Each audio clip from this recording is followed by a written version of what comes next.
Hare Krishna and good evening, all of you. Welcome, all of you, for today's session, Bhagavad Gita Simplified series. This is part 4, and today we are going to discuss the various categories of Prakriti or energies. Let us begin today's session with a few prayers.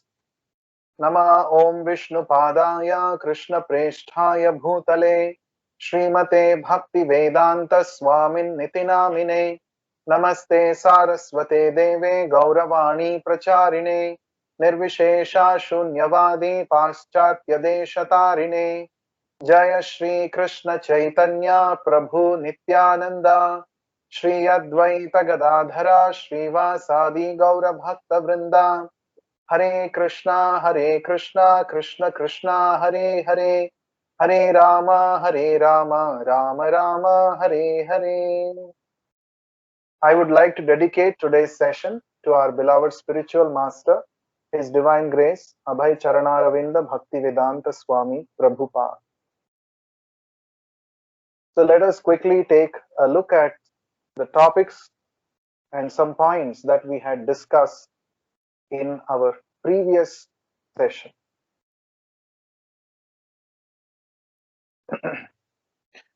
Last time we had seen the qualifications of a sincere student uh,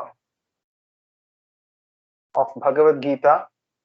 We had seen basically two things: curiosity as to why there is suffering, and secondly, humility, to have firm respect, faith in the Supreme Personality of Godhead.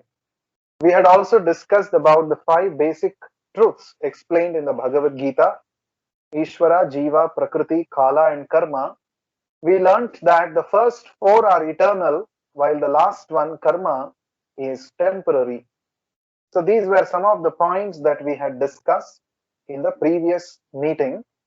Now we shall continue to read from the introduction to Bhagavad Gita as it is and try to explore some more points and in today's session. Now, mind you, we have not yet begun the actual Bhagavad Gita. We are just going through the introduction, and the points mentioned in the introduction are very essential because they help us to understand the Bhagavad Gita in a much better way. So we thought it is worth spending a good amount of time in the introductory part of the Bhagavad Gita so that later we will be able to understand the Bhagavad Gita concepts better. So another important thing I would like to mention to all of you before beginning today's reading session is that as and when you have doubts in between, you can raise your hand and I shall take up your question then and there so that we can have more interaction during the session. So on that note, let's begin today's session. Ishvara, the Supreme Lord; Jiva, the living entity; Prakriti, nature; eternal time, Kala; and Karma, activity, are all explained in the Bhagavad Gita. Out of these, the Lord, the living entities, material nature, and time are eternal. The manifestation of Prakriti may be temporary, but it is not false. Some philosophers say that the manifestation of material nature is false, but according to the philosophy of Bhagavad Gita or according to the philosophy of the Vaishnavas, this is not so. The manifestation of the world is not accepted as false, it is accepted as real but temporary. So, coming to Prakriti, Prakriti means nature. This we have discussed in the previous session. And what we see around us, this cosmic manifestation, is temporary, but it is not false. There are some philosophers who say that this Jagat, this world, is mithya, false. But the Bhagavad Gita says no. how can Prakriti be false? Because Prakriti is coming from Ishvara. If Ishvara is the absolute truth, how can falsity come out of him? It is not possible. So, Prakriti is real, it is true, but it is temporary. It is not fake, but it is temporary. It is ashashvatam because it goes through a periodic cycle of creation and destruction. So what we see around us in this world, the cosmic manifestation, it is temporary because it goes through a cycle of uh, changes. It goes through the cycle of creation and destruction. Anything material goes through 6 kinds of changes. Just like our body is also material. If you understand what happens with our material body, we can also get an idea of what happens with the material cosmic manifestation around us. There are 6 kinds of changes which our body goes through. Number one, the body takes birth or comes into existence. Number two, it grows. Number three, it stays for some time. Number four, it produces byproducts. Number six, it starts dwindling, weakening. And lastly, number six, it is destroyed or it dies. These are called the Shad Vikaras, the 6 kinds of transformations that matter undergoes. So the same is the case with our body and the cosmic manifestation around us. But it is not false, it is real but temporary. That is the key point from this slide. Let's continue to read.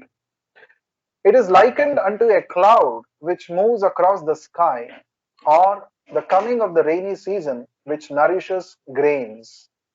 As soon as the rainy season is over and as soon as the cloud goes away, all the crops which were nourished by the rain dry up. Similarly, this material manifestation takes place at a certain interval, stays for a while, and then disappears. Such are the workings of Prakriti, but this cycle is working eternally. Therefore, Prakriti is eternal. It is not false. The Lord refers to this as my Prakriti. This material nature is the separated energy of the Supreme Lord. And similarly, the living entities are also the energy of the Supreme Lord, but they are not separated. They are eternally. Okay. So, this material world is compared to a cloud. The cloud moves across the sky and it brings rain a particular time. It nourishes the grain, the crops, and as soon as the rainy season is over, the clouds are gone. That means there is a fixed time when the rain comes, when the clouds come, and when the clouds go away. Just like that, this entire cosmic manifestation, it exists for a certain time and then it disappears. So that is how Prakriti is working. Now this Prakriti, nature, it is working eternally in a form of cycle. In the Vedic understanding, cycle has a lot of significance. Just like we have the 4 yugas. Yuga is a long period of time in the Vedic time scale. So there are 4 yugas. We all must have heard about it. Satya Yuga, Treta Yuga, Dwapar Yuga, and Kali Yuga. And these yugas repeat themselves cyclically in a particular fashion. So 5,000 years ago, Kali Yuga began. Before that was Dwapar Yuga, when Lord Krishna was personally present on this planet and when he spoke this Bhagavad Gita for the last time. And before that, many millions of years ago, was Treta Yuga, when Lord Ramachandra appeared and he performed his activities to establish ideals for the entire human society. So, like this cycle of yugas keeps continuing. So, everything in this world is cyclical in nature. That's an interesting observation. The seasons are cyclical, and the yugas, the period of time is cyclic. It repeats. Cyclic means it repeats again and again, right? And that means it also goes through a lot of changes in a cyclic manner. Now, it is also said that we human beings, before coming into this human form of life, we have also gone through the cycle of transmigration of the soul. The soul has evolved from living entities with lower consciousness to the human form of life gradually. And if we do not make the best use of this human form of life and endeavor for spiritual advancement, then we will continue in the same cycle. Again, we will have to take birth in lower species of life, and the cycle continues. So, this cycle can be stopped if we take to the knowledge of Bhagavad Gita and practice it in our daily life. In fact, human life is actually meant for getting out of the cycle of repetition of birth and death. So everything in this material world is happening in a cyclic fashion. Now, another interesting point is the Lord, the speaker of Bhagavad Gita, Krishna, refers to this material nature as my prakriti, my energy, my material nature. Now, why does he say that? Because nothing in this existence can exist independent of God. Everything belongs to God. This is a very fundamental understanding that every spiritualist must get. Everything that is surrounding us is owned and controlled by God. Even I belong to God. All my possessions that I have currently, they also belong to God. My material body which I have got actually is God, belongs to God. Nothing belongs to me.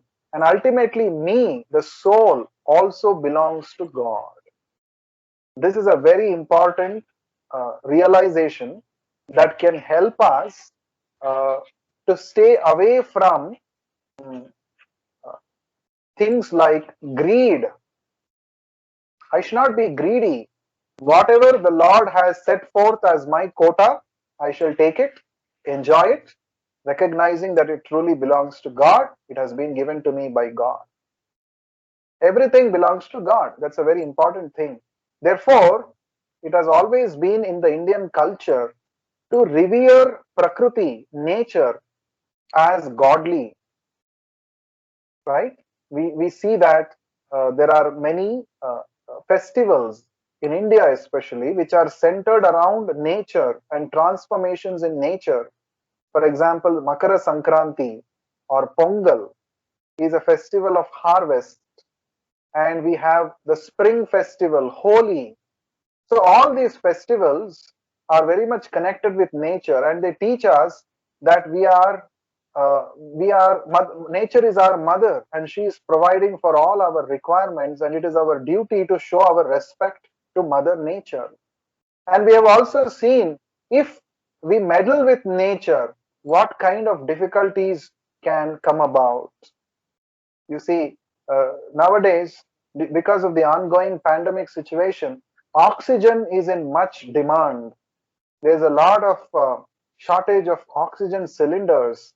And unfortunately, I heard from one of my students in North India that in North India, people fight each other for oxygen cylinders. They steal oxygen cylinders, and they even don't hesitate to beat up the other person and pick up the oxygen cylinders and run away. This is what I heard in some parts of the country. It's very unfortunate. Now, had we thought for a while and Had we not, unscrupulously done deforestation, I think we would have not come to this situation. Hmm? Anyway, so whenever we meddle with nature, nature has its own way of regaining her balance. So one important thing we learn from Bhagavad Gita is nature belongs to Krishna, belongs to God, and she is providing us all requirements. And we are not getting any oxygen bills every day or solar energy bills from the sun every day. No, we are all we are enjoying it every moment. So we should actually know how to respect nature. Nature is divine. So the Lord, the living entity, material nature, and time are all interrelated and are eternal. However, the other item, karma, is not eternal. The effects of karma may be very old indeed. We are suffering or enjoying the results of our activities from time immemorial. But we can change the results of our karma or our activity. And this change depends on the perfection of our knowledge.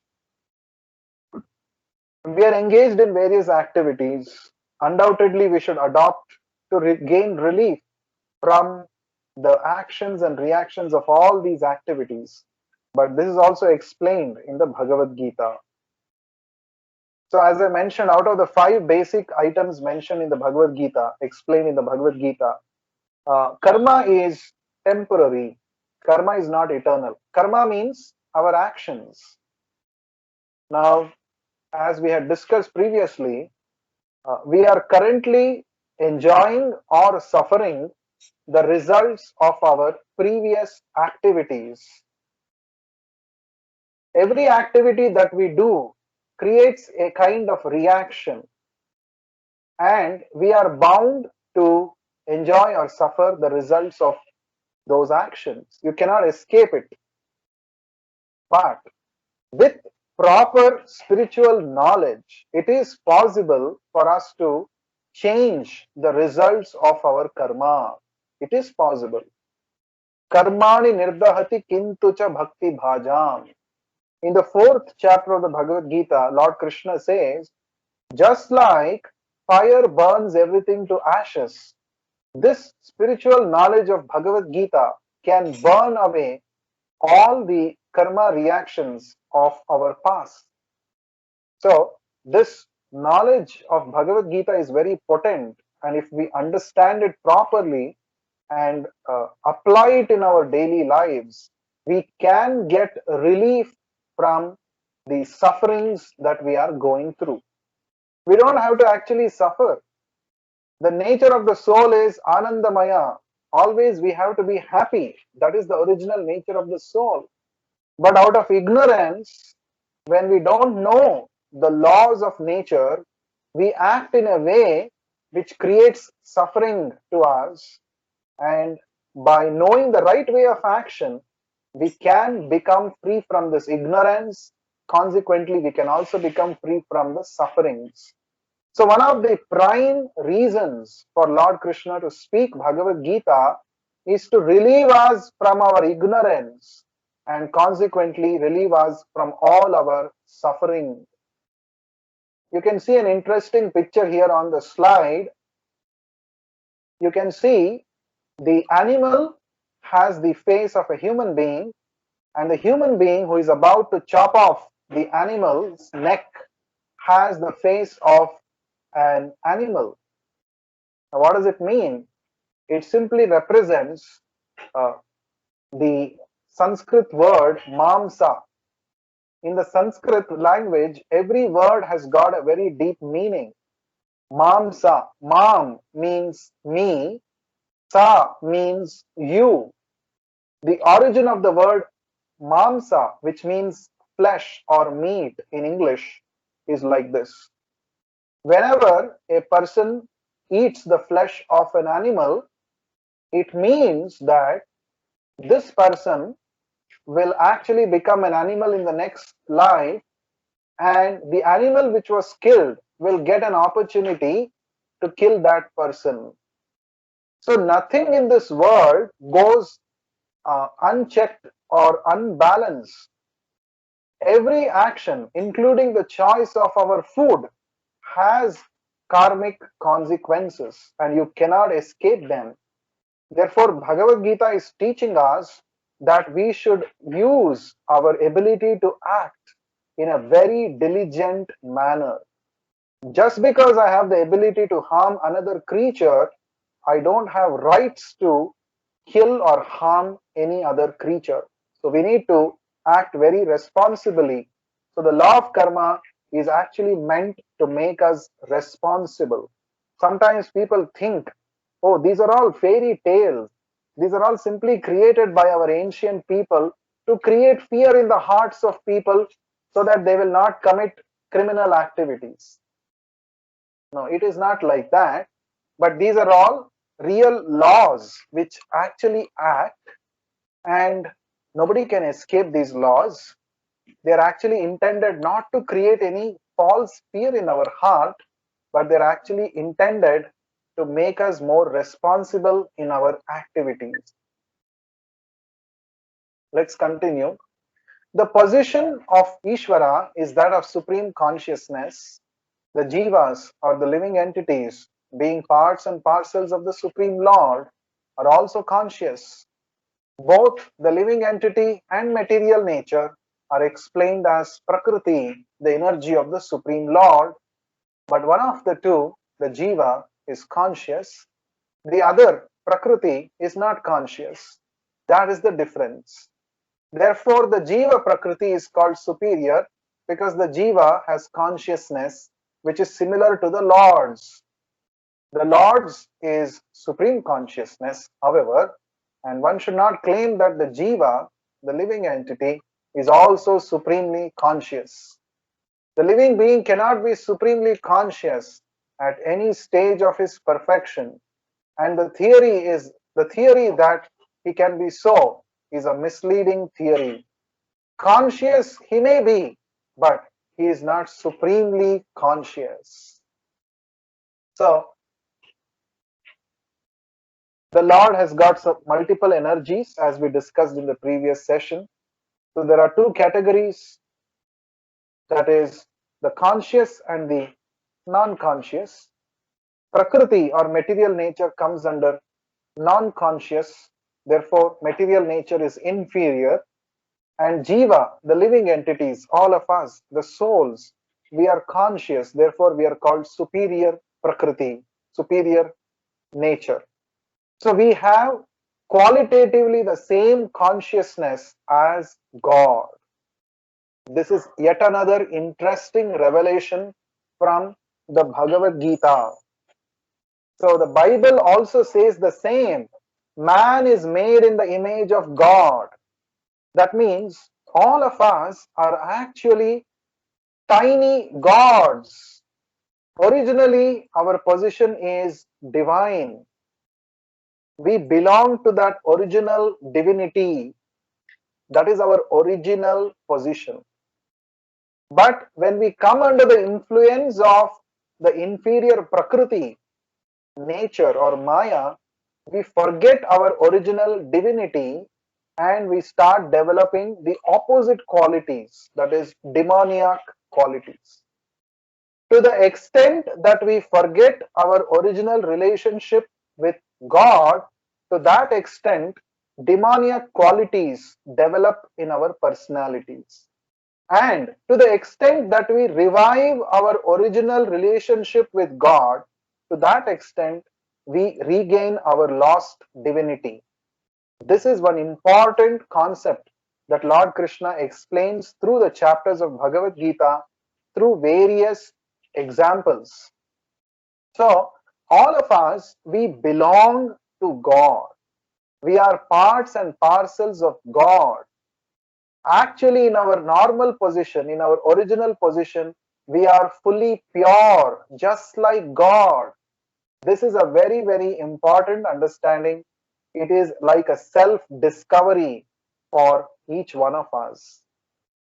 And we are qualitatively one with God, but quantitatively we are always infinitesimal, whereas God is infinite. There are some philosophical theories, there are some philosophies which claim that you can become God, but Bhagavad Gita flatly denies it. Bhagavad Gita says at no point of time a jiva, a soul, can become God. Because originally we are not God. God cannot be manufactured. God cannot be created. You cannot become God by simply sitting under a tree and doing some meditation. It is not possible because the reality is that we are parts and parcels of God. We are not God. You cannot become God at any point of time, but we can become godly by following the process that is explained in the Bhagavad Gita. Let's continue. The distinction between the Jiva and the Ishvara will be explained in the 13th chapter of Bhagavad Gita.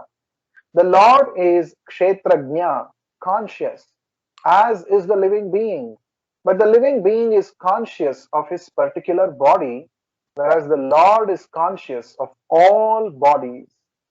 Because he lives in the heart of every living being, he is conscious of the psychic movements of the particular jivas. We should not forget this. It is also explained that the Paramatma, the Supreme Personality of Godhead, is, is living in everyone's heart as Ishvara, as the controller, and he is giving directions for the living entity to act as he desires. The living entity forgets what to do. So the point is, we are the soul living in this body.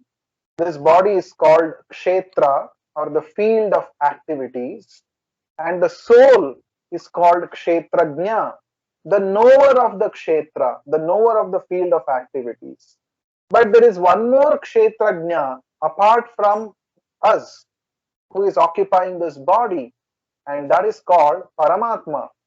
And this Paramatma is present in all the Kshetras, all the bodies. I am conscious only of my body, whereas the Paramatma is conscious of all the bodies, all the living entities. That is another important distinction between Jiva and Ishvara. Why we cannot become Ishvara at any point of time is because of this reason. I am very limited in my consciousness, whereas God's consciousness is supreme and it is unlimited. I can only know what is happening within my particular body, but the Lord, by his expansion and presence as Paramatma in everybody's bodies, the Lord is conscious of everyone's thinking, feeling, and willing. Therefore, there is a gulf of difference, even though simultaneously we are one we are one qualitatively with God, but simultaneously we are quantitatively different from God. Let's continue. First of all, he makes a determination to act in a certain way, and then he is entangled in the acts and reactions of his own karma. After giving up one type of body, he enters another type of body as we put on and take off old clothes. As the soul thus migrates, he suffers the actions and reactions of his past activities.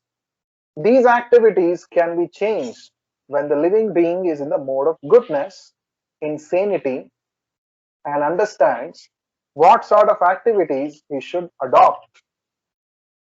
If he does so, then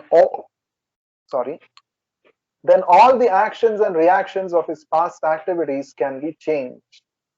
Consequently, karma is not eternal. Therefore, we stated that of the five items, Ishvara, Jiva, Prakriti, time, and karma, four are eternal, whereas karma is temporary or non-eternal.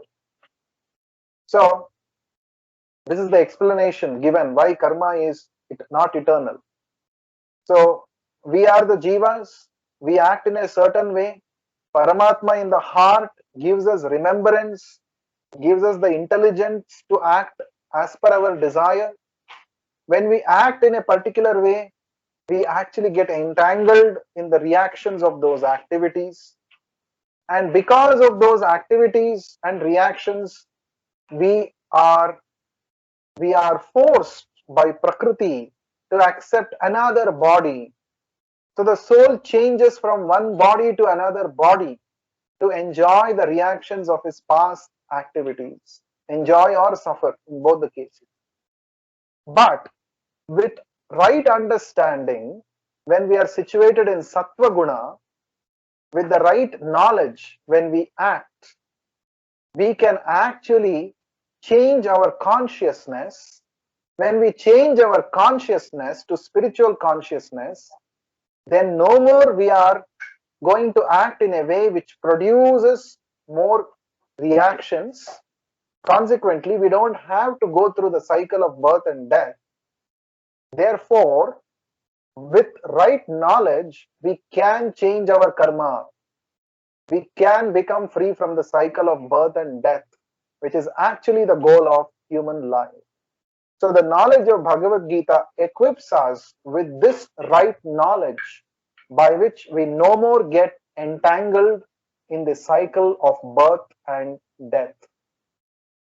So to conclude what we have discussed so far in today's session, manifestation of Prakriti or material nature, it is temporary, but it is not false. It is a reality because it is an emanation from God, the absolute truth. How can it be false? It is temporary because it goes through series of changes. Secondly, we the living entities are also the energy, part of the energy of the Supreme Lord, but we are conscious. Material nature is not conscious, but we are conscious. Therefore, we are considered to be superior energy. That is why we are able to manipulate the material nature around us. Thirdly, this material nature is the separated energy of the Supreme Lord, whereas the living entities are eternally related energy of the Supreme Lord. We are material energy, material nature is separated, whereas we are called eternally related because we are qualitatively same as the Supreme Lord. The distinction between the Jiva and the Ishvara is this: Ishvara is supremely conscious, whereas our consciousness is limited only to our body. Karma is not eternal because it can be changed when we act in the mode of goodness and adopt purified activities. So this is what. So how to act in the mode of goodness, how to perform purified activities are actually the essential subject matters described elaborately in the Bhagavad Gita, and we shall discuss about them in detail in the coming sessions. Now we shall do mantra meditation as Lord Krishna recommends in the 10th chapter of the Bhagavad Gita, Yajnanam Japa Yajnosmi. By constantly chanting and hearing to the holy name of the Lord, our mind can come to control, and we can also elevate spiritually. We can become situated in the mode of goodness by which we can purify our existence. So let us now chant the Hare Krishna Maha Mantra for 16 times together. Before that, we chant an invocation prayer called the Panchatattva Mantra. I shall chant this. Please chant along with me. Jaya Shri Krishna Chaitanya Prabhu Nityananda Shri Advaita Gadadhara Shrivasadi Gaura Bhakta Vrinda. Okay. Now we shall chant the Hare Krishna Maha Mantra together for 16 times. Hare Krishna, Krishna Krishna, Hare Hare, Hare Ram, Ram Ram, Hare Hare. Hare Krishna, Krishna Krishna, Hare Hare, Hare Ram, Ram Ram, Hare Hare. Hare Krishna, Krishna Krishna, Hare Hare, Hare Ram, Ram Ram, Hare Hare. Hare Krishna, Krishna Krishna, Hare Hare, Hare Ram, Ram Ram, Hare Hare. Hare Krishna, Krishna Krishna, Hare Hare, Hare Ram, Ram Ram, Hare Hare, Hare Krishna, Krishna Krishna, Hare Hare, Hare Ram, Ram Ram, Hare Hare, Hare Krishna, Krishna Krishna, Hare Hare, Hare Ram, Ram Ram, Hare Hare, Hare Krishna, Krishna Krishna, Hare Hare, Hare Ram, Ram Ram, Hare Hare, Hare Krishna, Krishna Krishna, Hare Hare, Hare Ram, Ram Ram, Hare Hare, Hare Krishna, Krishna Krishna, Hare Hare, Hare Ram, Ram Ram, Hare Hare, Hare Krishna, Krishna Krishna, Hare Hare, Hare Ram, Ram Ram, Hare Hare, Hare Krishna, Krishna Krishna, Hare Hare, Hare Ram, Ram Ram, Hare Hare, Hare Krishna, Krishna Krishna, Hare Hare, Hare Ram, Ram Ram, Hare Hare, Hare Krishna, Krishna Krishna, Hare Hare, Hare Ram, Ram Ram, Hare Hare, Hare Krishna, Krishna Krishna, Hare Hare, Hare Ram, Ram Ram, Hare Hare, Hare Krishna, Krishna Krishna, Hare Hare, Hare Ram, Ram Ram, Hare Hare. I recommend and request each one of you to please chant the Hare Krishna Maha Mantra every day. It is not a silent meditation. You need to chant the mantra loud enough that you will be able to hear your own voice. Pronounce each word of the mantra distinctly and hear attentively, and each time your mind goes there and here, bring the mind back on the sound vibration. This is how we need to chant the Hare Krishna Maha Mantra. And by practicing this, very soon you will see a lot of changes. You will actually see yourself becoming very calm. You will be having the inner strength to face all kinds of negativities and fears. And over a period of time, you will also have a stable mind. So it's my request to all of you to please chant this mantra every day, at least 108 times without fail. We have every day between 8 a.m. and 10 a.m. we have the online mantra meditation session. You can join these students of Indian Institute of Science who meet every day and chant. Please do join them. You can join for any amount of time, for 5 minutes, for 3 minutes, for 1 minute. You can join and do mantra meditation along with them between 8 a.m. and 10 a.m. every day. The link is also displayed for you on the meeting. Now we come to the last segment of today's session, that is Q&A. Questions. If you have any questions, comments about what we discussed today, please feel free to put forward your questions now.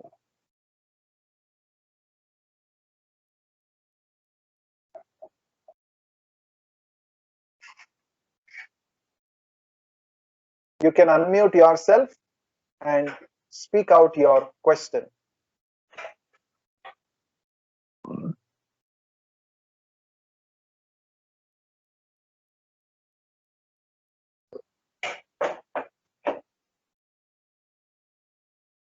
Anyone has any questions, any queries?